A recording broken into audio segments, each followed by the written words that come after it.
When I was in the meditation center, when I was doing Vipassana, I had a thought in my head.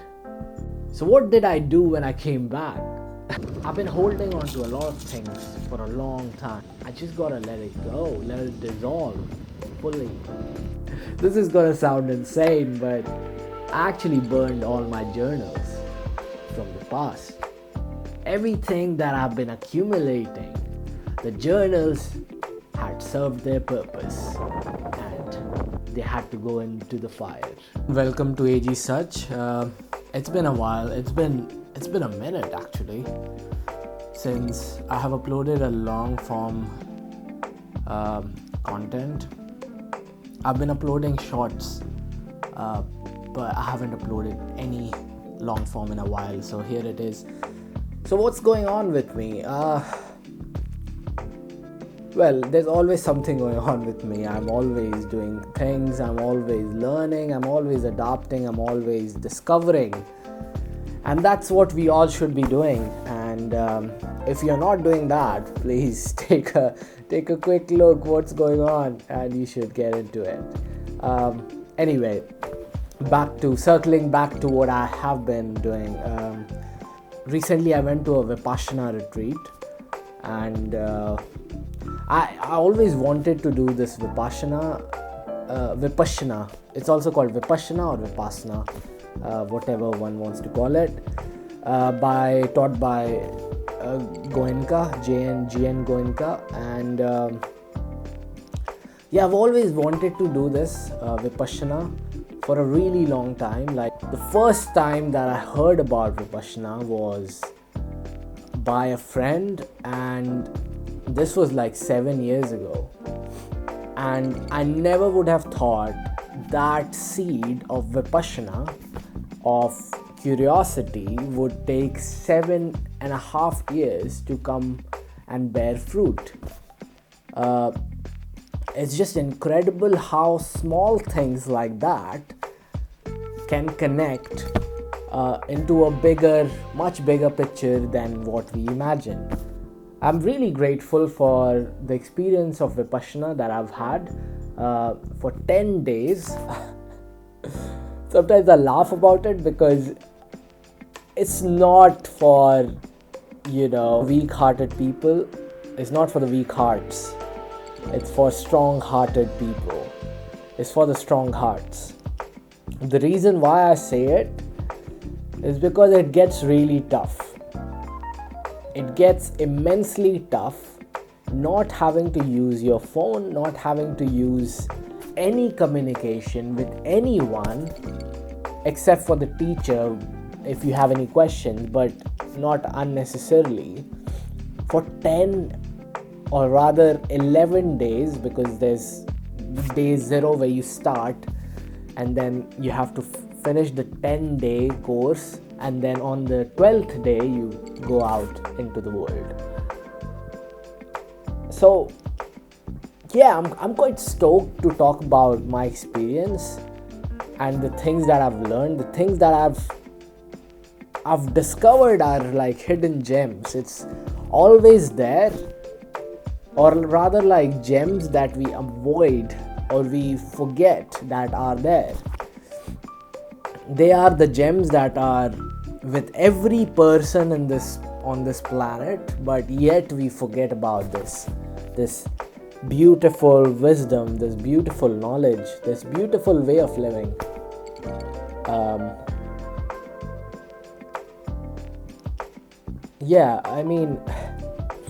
My experience, it's again hard to like intellectualize, hard to articulate in a way that I would be doing right now, but please do not take my experience and see it as something real. You gotta experience it yourself. This is on a very experiential level. Things are felt, things are experienced. This cannot be intellectualized. This cannot be grasped just by your mind alone. You have to experience it in order to know it. That's why I'm just giving you a warning. Please, if you think I'm talking rubbish, and if you think that there's just a lot of jargons. I really apologize for that, and I really apologize for the things you can't understand, because these things can only be experienced. So I would highly recommend for anyone who's wanting to do something like this, please do it without any hesitation. Just be careful that you're gonna be feeling things inside, and you just gotta sustain that. You just gotta keep yourself calm, keep yourself equanimous during the 10 days. Anyway, back to me. So I started my journey to go to Vipassana on day 0. I went to Suffolk. That's where my Vipassana center was, and I have been so blessed that there were people I connected with. On day zero you're allowed to talk, and from day 1 you stop talking. So I was very blessed to have found many people, many amazing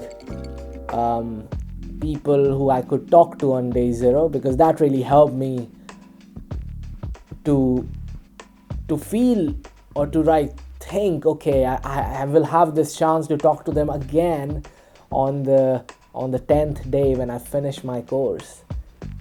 So that was a big kind of encouragement for me on day 0 when I spoke to a few of the guys. By the way, guys and girls do not stay together, right? And this Vipassana is a meditation. I've been meditating for the past 5 years, maybe, on and off. I've done mindfulness, I've done heartfulness, and recently I've dipped my toes just to take in one step towards Vipassana. And I can't thank the person who spurred this curiosity in me to look into this Vipassana, which took 7 years overall. But I'm really grateful for the experience. Again, day 1 started off with the breathing technique, Anapana. Day 1, day 2, day 3. Usually it's said that on day 3 people just leave because they're not able to deal with all the things that's happening, which is on a experiential level.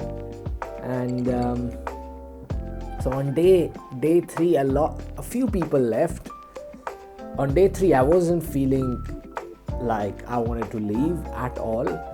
However, day 4 the actual Vipassana starts, and on day 5th I was at the end of the day I was like, oh my god, I have to stay here for another 5 days.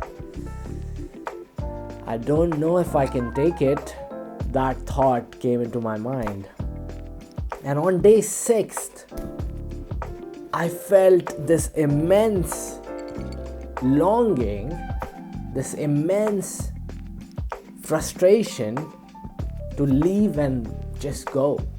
I was missing home. I was missing family. I was just missing my life, and I was bored to death. And I was like, no, I can't take it anymore. I just want to go. I just want to go. In my head, though. Then I sat down at lunchtime, and I was trying to think of teachings all the learnings I've had here since 5 days. And the teaching is centered around it being equanimity. Sorry if I'm pronouncing it wrongly. Equanimity. The teaching is centered around equanimity. In whatever things you feel, it's bound to pass away. There's a word that is Anicca. Anicca means constantly changing, constantly evolving, constantly in a flux.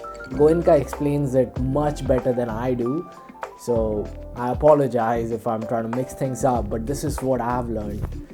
So on the 6th day, I was feeling this immense doubt, this immense frustration, this immense longing to just go, pack everything and just leave. And then I was like, wait, is this a test? Because my mind has always been like that. If you look very closely to how you do things, you realize that there are only two type of things that humans tend to gravitate towards. There's this craving for things, and then there's aversion for things. The craving, the longing for things, and then avoiding the things that you don't like. And then I had a light bulb moment and I was like, okay, I'm feeling, alright, I'm feeling these whirlwind of emotions, feeling this aversion towards the technique that I'm learning, and I just want to go home. That is my craving. So I just felt it, and the moment I started to observe it, it slowly passed away. It slowly felt like it was fading in the background. And that was my exciting moment. On day 7, I was like, whoa, this is cool. Like, okay, I don't need to get too excited about that. I gotta stay equanimity. That's the key word, right?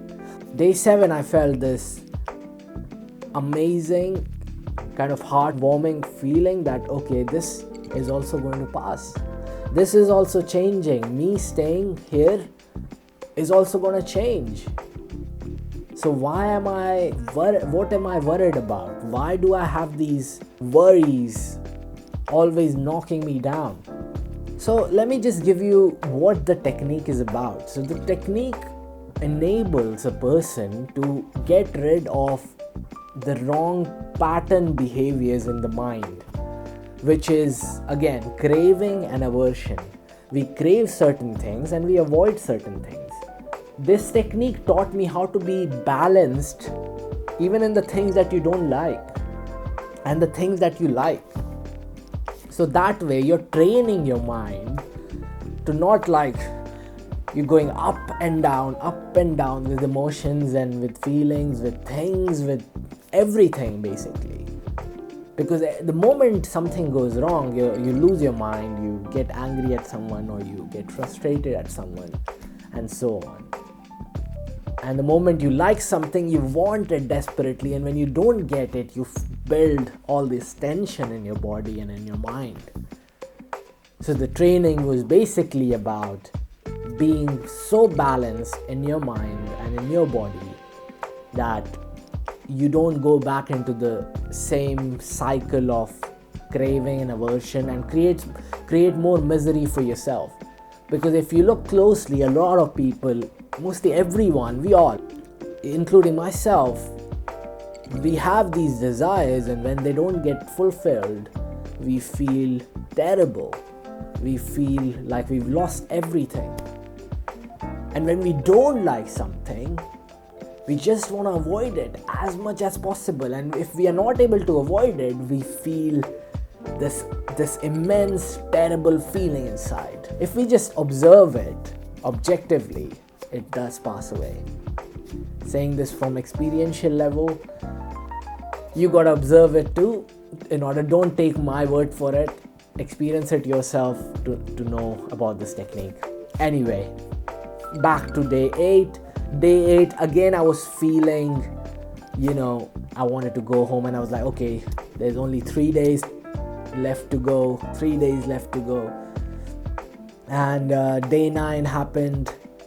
Day 9, I had something really amazing happen to me, and I got really I think I started to crave for that feeling, and I was like, oh my god.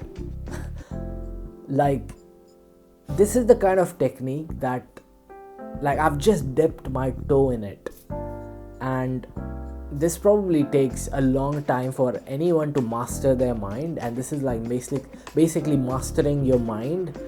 All the old kind of habits, they die out slowly, because we unintentionally and intentionally take so much stuff in our mind or in our body, whatever it is.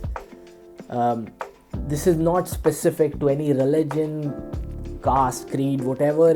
It applies to everyone. It's like very universal thing.